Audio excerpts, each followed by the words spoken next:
자, 요약집 147페이지 저당 유동화 부동산 증권. 유동화 은행이 한정된 돈 가지고 예대 마진을 발생시키기 위해서 대출을 깔아.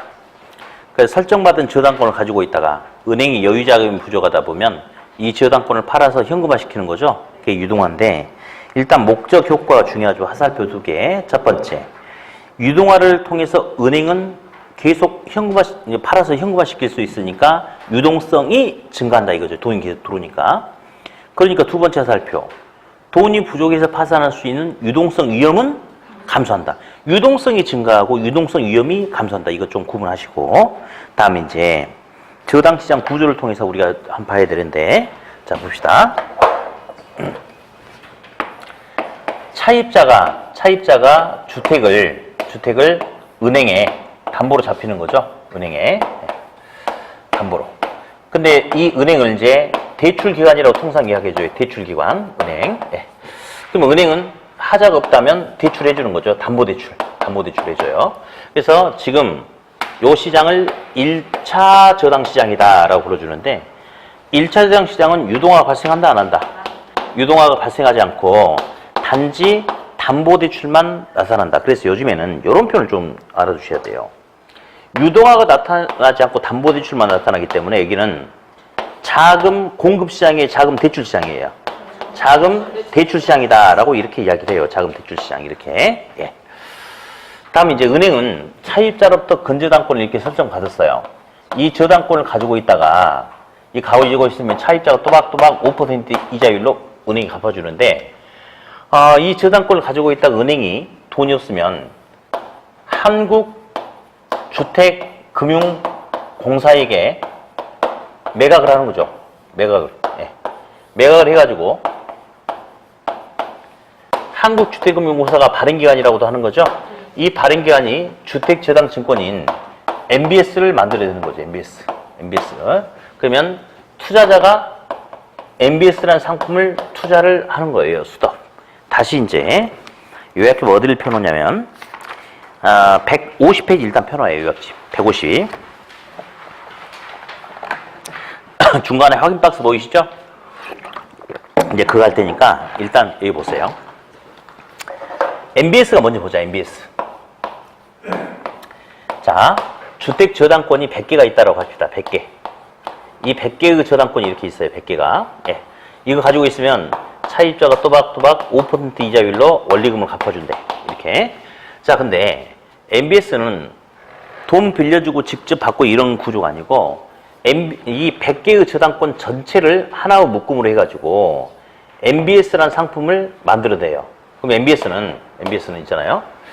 자, 저당권 100개가 한 묶음이 됐죠. 그럼 100명의 차입자가 있는데, 이 100명의 차입자 중에 단 한 사람도 원리금 연체를 하지 않으면 MBS 수익률은 정확하게 5%가 될 수가 있겠지만, 그건 말이 안 되겠죠.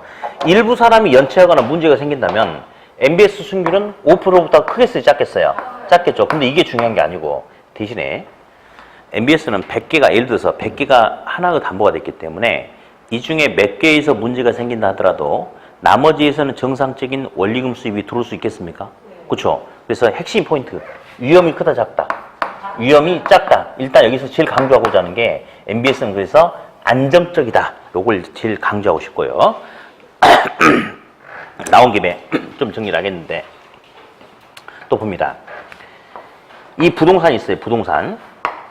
부동산을 이용해서 돈을 만들어내려고 한대요. 근데 첫 번째, 부동산을 이용해서 이제 우리는 10억 원의 돈을 만들어내려고 하는데, 첫 번째는 저당을 설정해가지고 10억을 만들어내려고 한다라고 가정하자. 저당을 설정해서. 그러니까 이제 담보로 잡히고 돈 빌리겠다 이거지. 이런 경우에는 이 10억 원은 내가 갚아야 돼요? 안 갚아도 돼요? 내가 갚아야 될 나의 부채가 되겠습니까? 부채를 이용해서 필요한 자금을 융통한다 해서 부채금융 방식이다. 그렇게 이야기하고요. 그 다음에 이번에는 이 부동산의 지분을 매각을 해가지고 10억 원의 돈을 손에 쥘 수도 있죠. 이런 경우에 이 돈은 갚아야 돼요? 안 갚아도 돼요? 내 지분을 이용한 금융방식이기 때문에 안 갚아도 된다라고 이야기합니다. 겁나 많아요. 신디케이트, 리츠, 조인트 벤처, 부동산 펀드, 공모위원 증자 많아요. 그걸 하지 말고 요걸 해주세요. 요거를. 일단 MBS는 다시 또 봅니다. 부채증권이란 말을 씁니다. 자, 무슨 증권이요? 부채증권. 증권이라면 투자를 통한 투자 수익을 얻기 위해서 만들어내는 게 증권이에요. 근데 이게 무슨 증권이야? 부채증권이다. 이런 말은 부채로부터 비롯되는 뭔가 수익을 얻기 위해서 만들어내는 게 부채증권인데, 자, 보니 자산채권이 있어요. 자산채권이. 자산채권에는 주택담보대출 채권도 있고 상가담보대출, 뭐 토지담보, 공장담보대출, 기업어음, 사채 등 되게 많아요.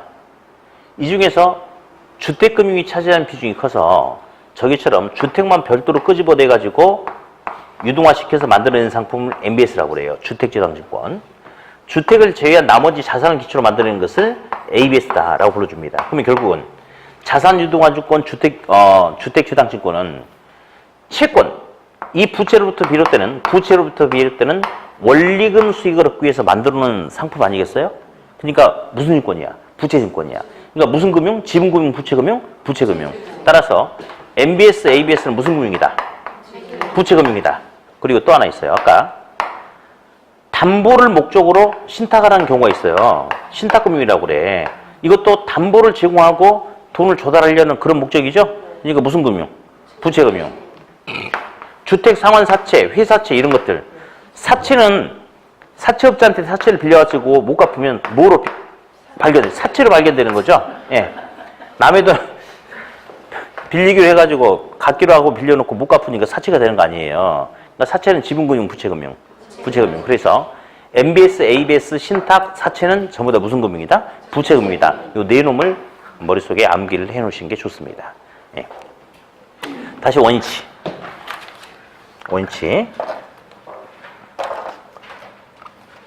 원위치 했어요? 계속 갑니다. MBS 부채증권 해봤죠? 부채. 자, 그럼 이제 투자자가 MBS 상품을 산다는 것은 최초 차입자 갑돌이야. 갑돌이가 평택은행에서 돈 빌렸어. 빌린 돈에 대해서 갚아. 그럼 그 돈이 흘러 누구한테 들어간다? 투자자한테 들어간다 이겁니다. 돈이. 그러면 투자자하고 투자 자금이 다시 흘러 누구로 들어갈 수 있겠어? 은행이 들어갈 수 있겠죠? 이걸 갖다가 2차 저당시장이다라고 불러주거든요. 2차 저당시장에서는 은행이 가지고 있는 저당권을 내돌려서 현금화 시켰죠. 유동화 발생한다 안 한다? 유동화가 발생한다. 그러면서 유동화가 나타난다는 것은 이 저당권을 내돌려가지고 결국 현금화 시켜서 은행한테 대출해 줄 수 있는 자금을 공급을 해주겠다 이거죠. 그래서 여기를 갖다가 자금 공급 시장이다 라고 불러줍니다. 요즘에는 자금 대출 시장인지 자금 공급 시장인지 이것도 물어보거든요. 이거 구분 잘 하셔야 돼. 자금 대출 시장은 단지 주택담보대출을 제공해 주는 시장이야. 몇 차? 1차. 자금 공급은 은행에게 자금을 공급해 주는 거예요. 유동화를 시켜서. 몇 차? 2차. 일단 이게 이제 핵심이고, 여기다가 이제 과거에 시험에 나왔던 거 보면요. 몇 가지만 체크하면 주택담보대출 금리가 5%죠. 이걸 갖다가 모저당의 이자율이다. 이런 말을 예전에 쓰기도 했어요. 이 모자는 어미모자. 모티가 된다 이거지. 그러면 볼래요? 결국 차입자가 갚는 5% 이자 수익률을 받아가지고 평택은행에서도 수수료 떼먹겠죠. 발행기한도 떼먹겠죠. 나머지가 투자자한테 가는 거거든요. 그러니까 이게 5%면 얘 2% 초반밖에 안 돼요. 이렇게. 당연히 모저당 이자율, 즉 주택담보대출 금리보다 MBS 발행 금리가 높아야 되겠어요? 낮아야 되겠어요? 당연히 더 낮아야 되겠죠. 그리고 하나 더 합시다. 은행이 유동화 시키는 이유는요. 은행은 사실 유동화 안 시키는 게 좋아요.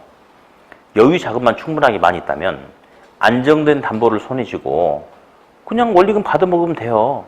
근데 은행에 여유 자금이 충분하지 않으니까 은행은 유동화 시키는 거거든요. 오답 두 개. 여기를 1차 대출기한이라고 돼. 1차 저당 시장에 관련돼 있어.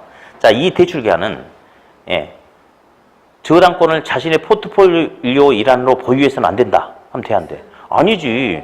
저당권을 전부 다 유동화시키는 게 아니고 일부는 자기가 가지고 있고 원리금 따먹다가 부족하면 일부만 유동화시켜서 현금화 시키는 거죠. 보유할 수 있는 거죠. 두 번째, 이 지금 거지 같은 지문인데 유동화는 우리 참 아까 그 모의고사도 그게 나왔던데요. 진짜 오래전에 나왔던 건데 은행은 무한정 많은 재원으로 유동화를 시킨다. 맞아, 틀려. 은행이 돈이 없으니까 유동화시켜서 현금화 시키려고 하는 거죠. 그러니까 뭐 무한정 많은 재원 이런 소리 나오면 안 되겠죠? 그래요. 자, 다음에 이제 이렇게 해서 이제 MBS가 만들어지는데 우리는 MBS 가지고 다시 한번 들어가야 돼요. 자, MBS 안에는 두 가지 권리가 있어요. 하나는 주택저당 채권 집합물의 소유권이라는 게 하나 있고 또 또박또박 차입자로부터의 원리금을 받아낼 수 있는 원리금 수취권이라는 게 있어요. 네. 원리금 수취권을 투자자가 가진다는 거 무슨 의미인지 좀 이따 다시 알려줄게요. 자, 아무튼 그래요. 그러면서 MBS는 크게 발행되는데 증권의 형태하고 채권의 형태로 구분이 된다라고 이렇게 이야기를 해요. 예. 그러면서 MBTS는 증권이죠. 이체증권. MBTS는 증권. 그다음에 채권은 MBB 형태가 있고요. 그다음에 채권 중에서 혼합형이 있어요. 뭐가 있냐면 MBTB하고 CMO가 있죠. 예, CMO. 근데 이제 좀 이따 우리 문제 풀다 보면요. MBS는 증권형과 채권형과 혼합형으로 나눈다. 뭐 굳이 뭐 시비 걸고 싶진 않아요.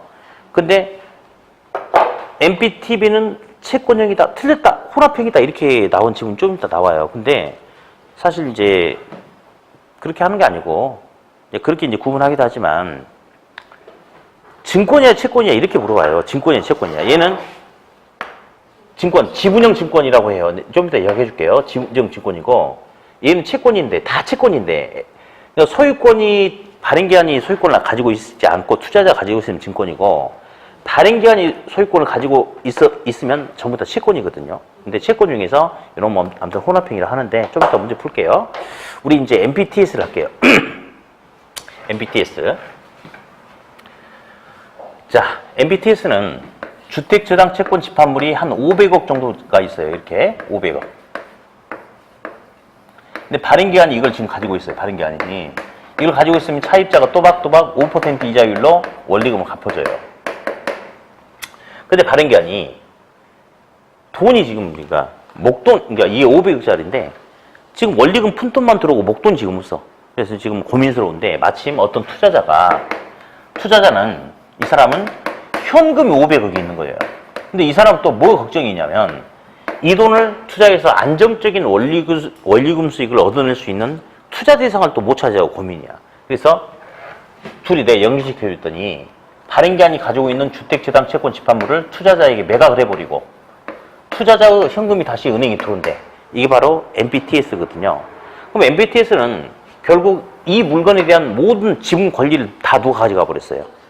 투자자가 가져가 버렸죠. 그래서 그냥 이런 말을 쓰기도 합니다. 딱 두 번 용어만 나왔어요. 그냥 지분형 증권이다. 이 말은 사실은 자 잠깐 주목. MBS 부채증권이라고 그랬죠. 엄마가 부채증권이면 새끼들도 다 부채증권이야.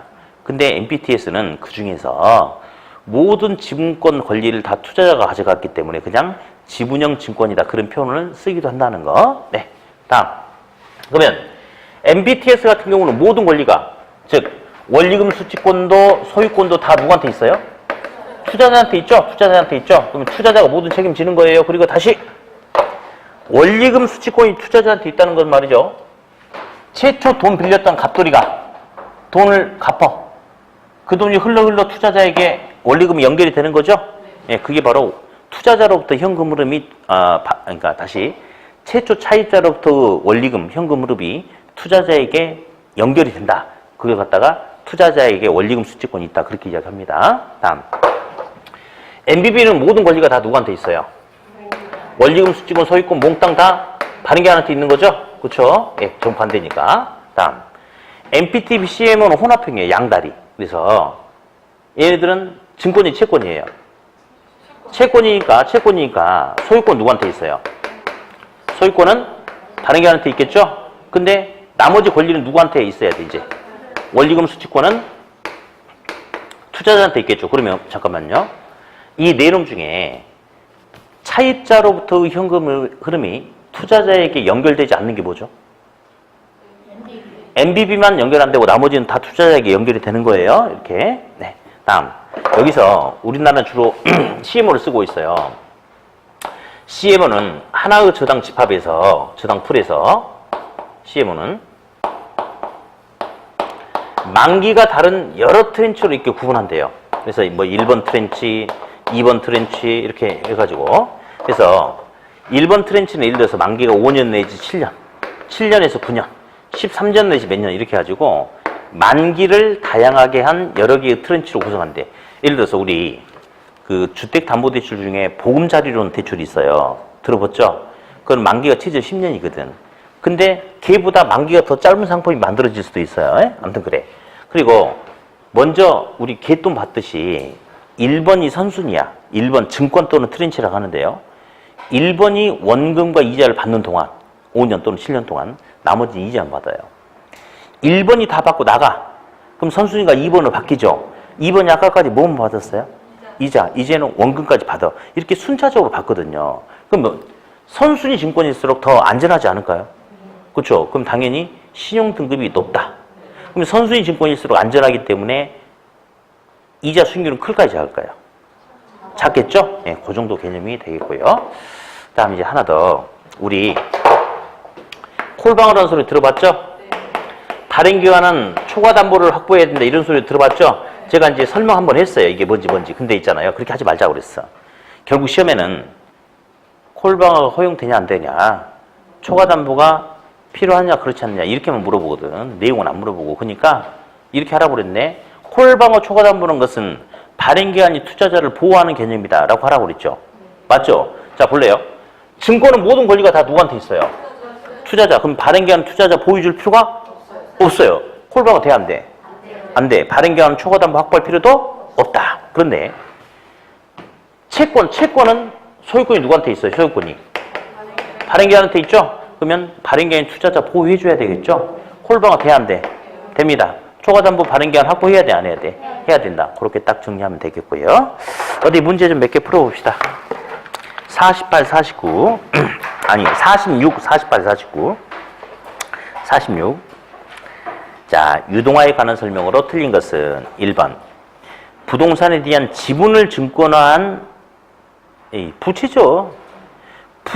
부채를 증권화한 부동산 상품 중에서 대표적인 게 MBS 아니겠습니까? 여기 보세요.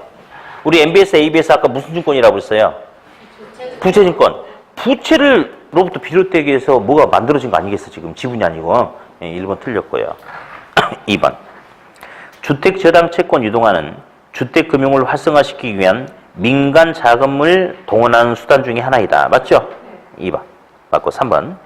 주택저당증권 MBS가 발행되면 주택 수요자에게 안정적인 장기 대출을 해줄 가능성이 증가한다. 맞는데 이게 뭔 말이냐? 은행이 왜 차입자가 돈 빌려달라고 하면 까탈스럽게 하고 대출 연장도 가급적이면 봐서 조심하냐면 은행 여유 자금이 충분하지 않으니까 우량 뭐 크게 문제가 없는 연체 위험이 없는 우량 고객을 골라서 빌려주려고 하는 거야. 근데 은행이 여유 자금이 충분하게 많이 있죠. 그럼 은행은 대출해 주는 거야.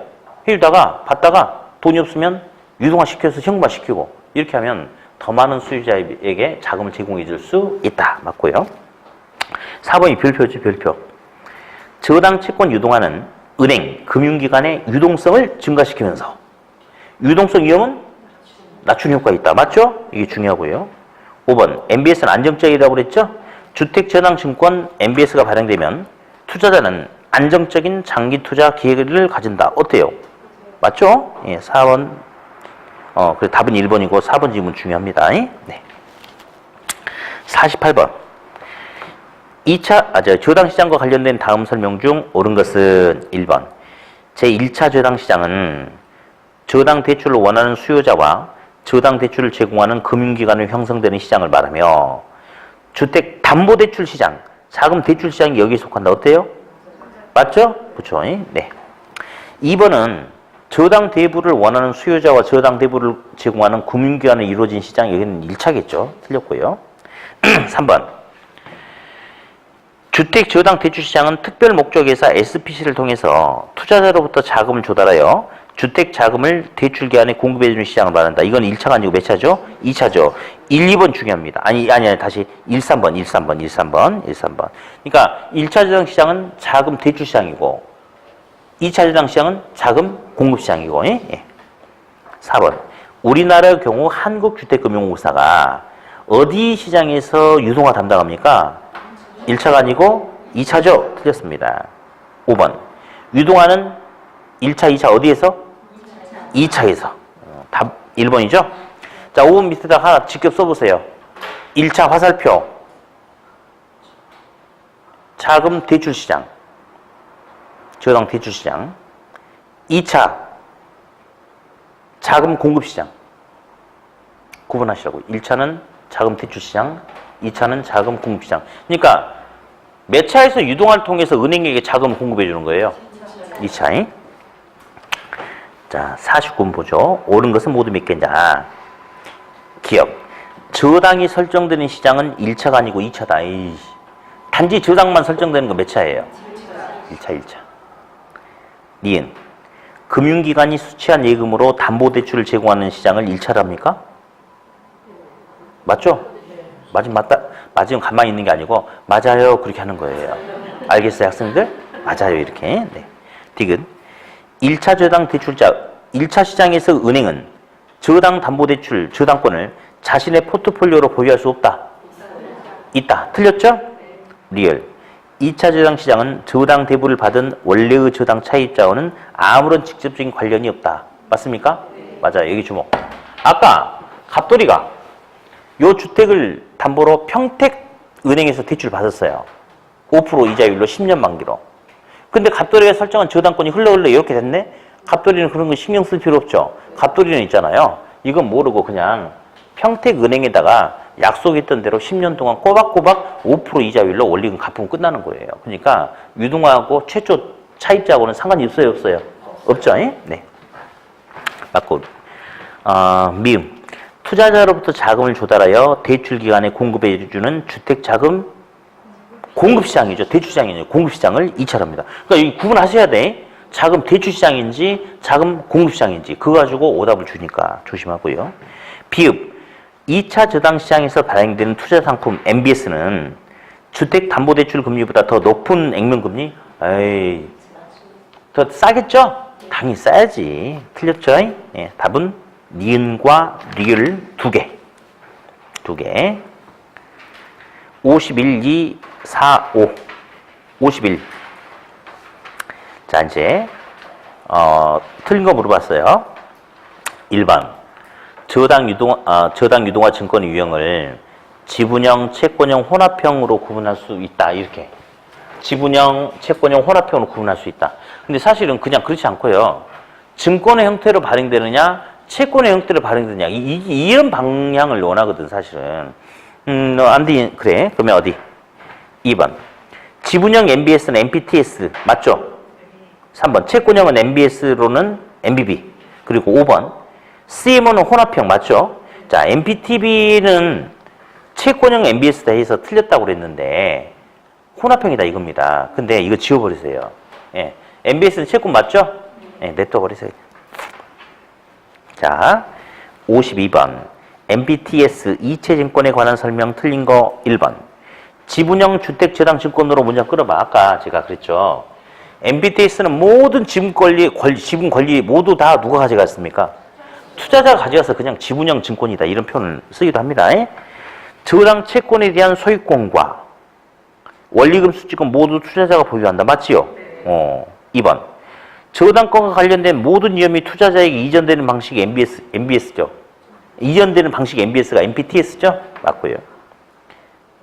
3번. 지분형 증권이기 때문에 증권의 수익은 기초자산인 주택저당 채권 집합물의 현금 흐름에 즉 차입자가 갖는 원리금, 저당 지불액에 의존한다. 맞고요. 4번. 원차입자는 저 빨간색 갑돌이. 최초 빌린 놈. 요 차입자에서 증권 투자자, MBS 투자자 사이에 현금 흐름이 연결되지 않아요? 아니, 연결되죠? 원리금 수취권이 투자자한테 있으니까. 틀렸어요. 4번 틀렸고, 5번. MPTS 투자자는, 자, 밑줄자. 콜방은 인정되지 않죠? 예, 밑줄 그어놓고 더하기. 뭣도? 초과담보 필요 없음. MPTS는 발행기관인 투자자를 보호할 필요가 없지 않습니까? 그러니까 콜방어도 안 되고, 초과담보도 발행기관 확보할 필요가 있다, 없다? 없다. 그렇게. 네. 답은 4번.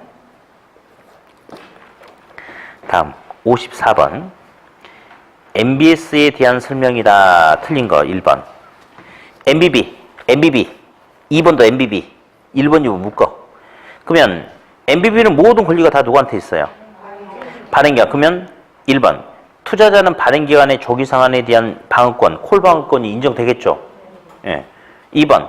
발행기관은 투자자를 보호해야 되니까 초과담보 확보해야 된다. 맞죠? 맞아요. 3번. MBB는 MPTS와 MPTB를 혼합하다. 에이, 이게 아니고, 이게겠죠. 바뀌었지. MPTB는, 또는 CMO는 MPTS와 MBB를 혼합한다라고 해야 되겠죠. 그러니까 3번은 MPTB하고 MBB가 바뀌어야 됩니다. 틀렸고요. 그죠? 4번. 주택 저당 채권 직불 채권이라고도 하고요. 한글은 알아두려 하지 마. 원리금 자동 이체 채권이라고 하기도 하고, 그냥 뭐 저당 직불 채권이라고 하기도 해. 근데 영어가 나오니까 아무 걱정하지 마요. 여러분들은 한글은 어렵고 영어는 잘하시잖아. 그러니까 아무 걱정 안 해도 돼. 영어 나오니까. MBTB는 채권이죠. 그러니까 주택 저당 채권, 담보부 채권, 즉 두 번째 끝에 MBB 성격을 가지고 있고, MPTB는 혼합형이니까 원리금 수취권이 투자자한테 있죠. 그래서 주택 저당 채권 이체증권 MPTS의 어떤 그 성격도 가지고 있다. 그렇게 맞고. 5번. MPTB 채권이니까 밑줄 주택 저당 채권의 소유권은 발행기관이 보유. 밑줄. 마치 뭐처럼? MBB처럼. 밑에서 MBB처럼. 그 옆에 근데 혼합형이니까 원리금 수취권은 투자자가 보유. 밑줄. MPTS처럼. 답은 3번이에요. 네.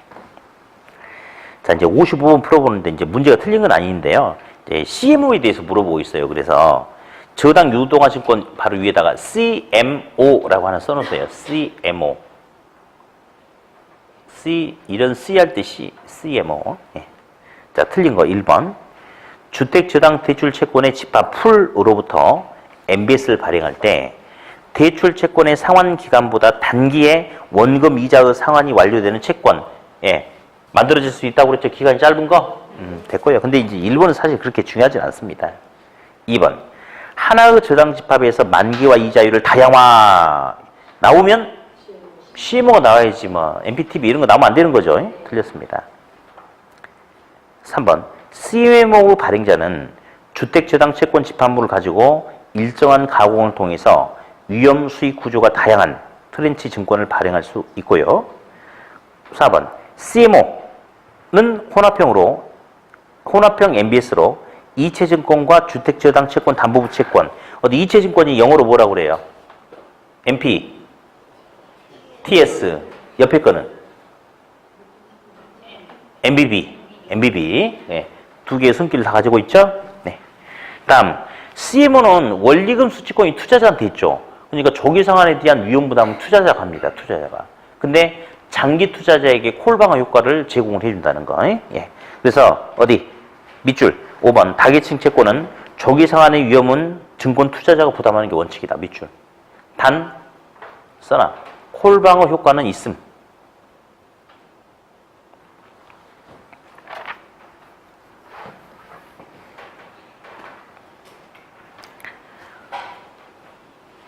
(56번)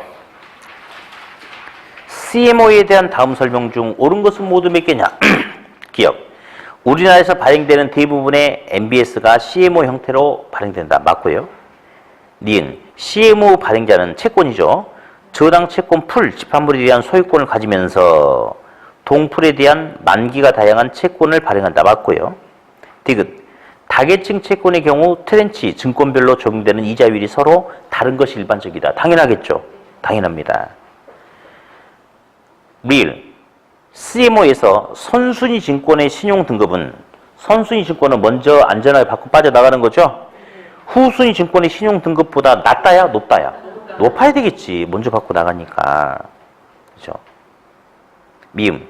장기 투자자들이 원하는 콜방어를 실현시킬 수 있다. 맞죠? 그렇죠? 그래서 리을 빼고 나머지 다 맞았으니까 답은 4개. 자, 다시 앞으로 넘어오세요. 108페이지.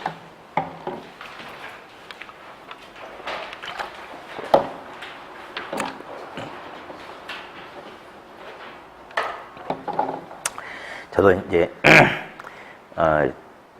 저도 이제 제 문제점이 뭐냐면 좀 이렇게 사람들이 이렇게 비율을 좀 잘 맞추면 좋을 텐데 그게 이제 안 돼요. 나는 이렇게 근다고 해서 제가 억지를 부리거나 그렇지 않은데 하고 싶은 소리를 막 해버리는 게 또 이렇게 좋은 점이 될 수도 있고 뭐 단점이 될 수도 있는데 나는 그래요. 진짜 우리 학생들 공부 열심히 해서 다 합격했으면 좋겠어요.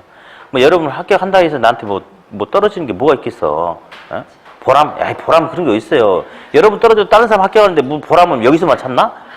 다른 데 다 찾는 거지 뭐? 예? 그죠? 근데 이왕이면 같이 공부했던 학생들이 지금 열심히 해가지고 다 합격을 했으면 좋겠어요. 아무튼 이제 시험 이제 2달 반 남았잖아요. 2달 반. 아무튼 이제 2달 반 남았으니까 2달하고 10일 정도밖에 안 남았구나.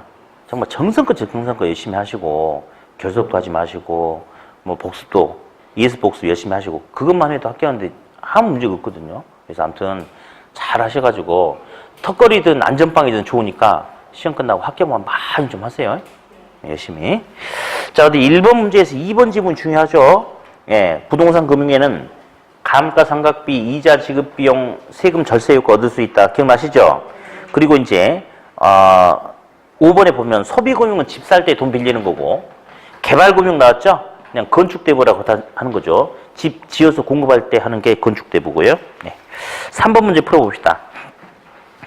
지분금융 총 몇 개냐고 그랬죠? 신디케이트, 지분, 니은. 뭘 지분이요? 사채. 방금 열심히 하자니까.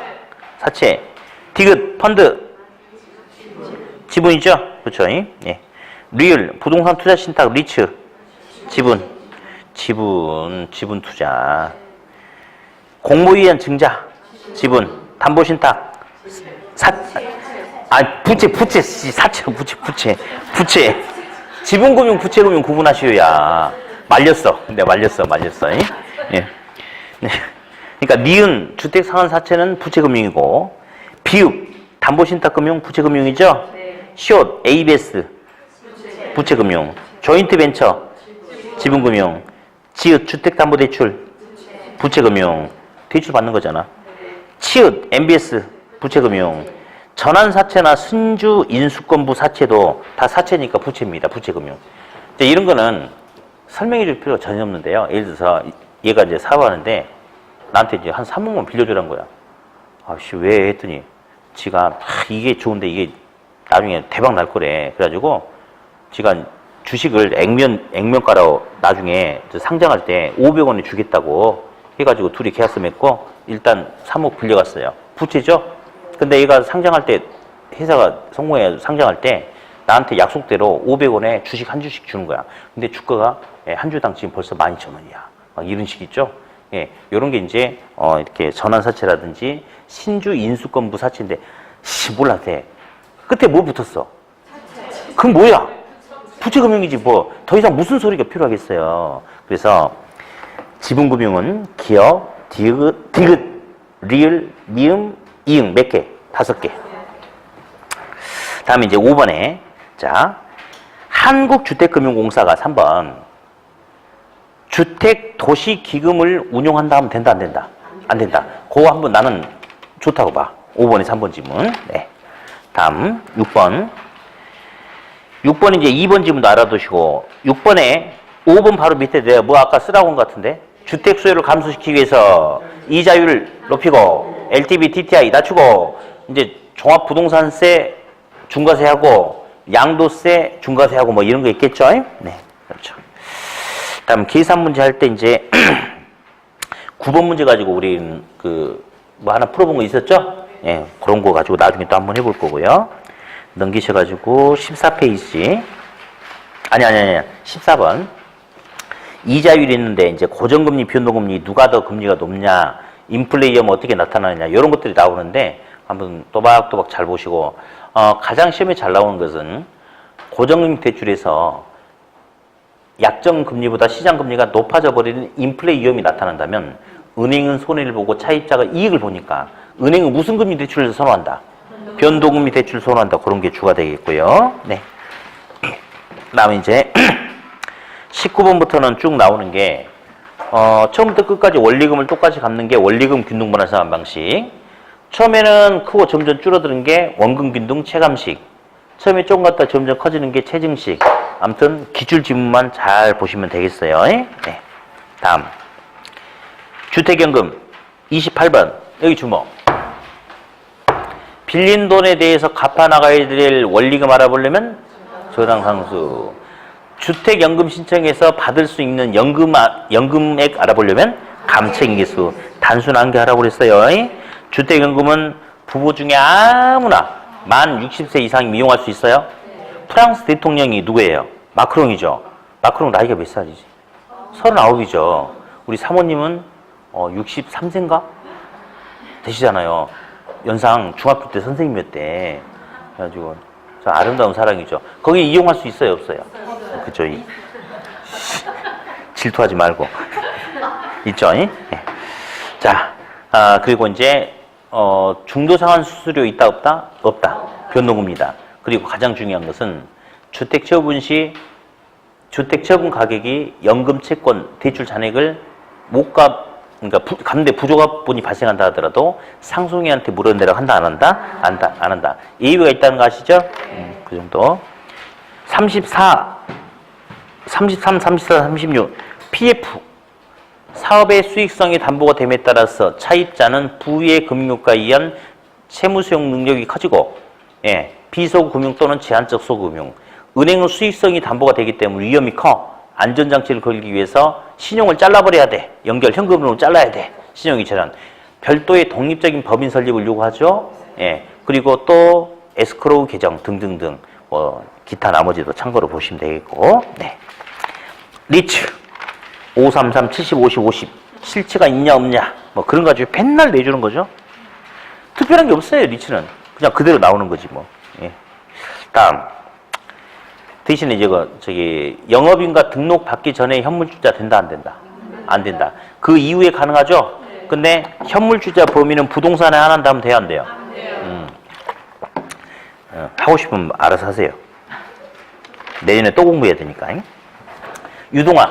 자, 저당의 유동화를 통해서 대출기간 은행에 뭐가 증가해?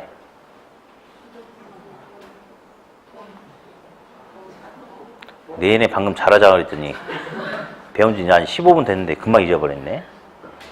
유동성이 증가하는 거죠. 유동성. 돈. 그러니까 돈이 계속 흘러 들어오니까 돈이 부족해서 파산할 수 있는 유동성 위험은? 유동성이 증가하고 유동성 위험이 감소한다. 구분하시고. 1차 저당 시장은 단지 담보대출만 나타나는 자금 대출 시장이야. 유동화 발생해 안 해? 안 해. 2차 저당 시장은 유동화를 통해서 유동화가 나타남에 따라서 은행에게 자금을 공급해주는 시장이죠. 자금 대출 시장, 자금 공급 시장. 헷갈릴 수 있어요. 어렵고 이런 게 아니고 잘못 읽어볼 수 있으니까 시험장에서 구분 잘 하셔야 되겠고요. MBS, 증권, 채권. MBTS 모든 권리가 투자자한테 있는 지분형 증권이다. MBB 모든 권리가 발행기한테 있다. 혼합형이다. CMO 다계층이다. 뭐 이런 거 하면 되겠죠. 그러면서 콜방어 초과담보란 것은 발행기한이 투자자를 보호를 해야 된다, 안 해야 된다? 해야 된다. 발행기한이 투자자를 보호한다는 것은 발행기한이 책임진다는 것은 채권만 그런 거죠. MBTS는 모든 권리가 투자자한테 있으니까 발행기한은 투자자를 보호해줄 필요가 없다. 하나 전면적이냐 부분적이냐 차이는 있겠지만 채권은 발행기한이 투자자를 보호를 해 주어야 한다. 그렇게 하면 되겠네요. 그래요. 아우 날씨가 너무 더워요. 너무 더워. 그러니까 날씨가 더우니까 밖에 돌아다니지 말고 독서실 얼마나 시원하고 좋아. 열심히 하세요. 그래요. 자, 그러면 고생 많이 하셨고 화이팅 하시고 다음 주 이제 원서 접수하는구나. 월요일부터 하나요? 원서 접수? 화요일부터? 화요일 쉬는데? 아무튼 그래. 아무튼 다음 주 원서 접수하면 바로 여러분들 그 시험 원서가 나오는 거죠. 수험 번호도 찍혀 나오고 시험 볼 학교도 나오고 그러니까 아무튼 열심히 잘해 봅시다. 자, 고생하셨고 다음 주에 다시 뵙겠습니다. 수고하셨습니다.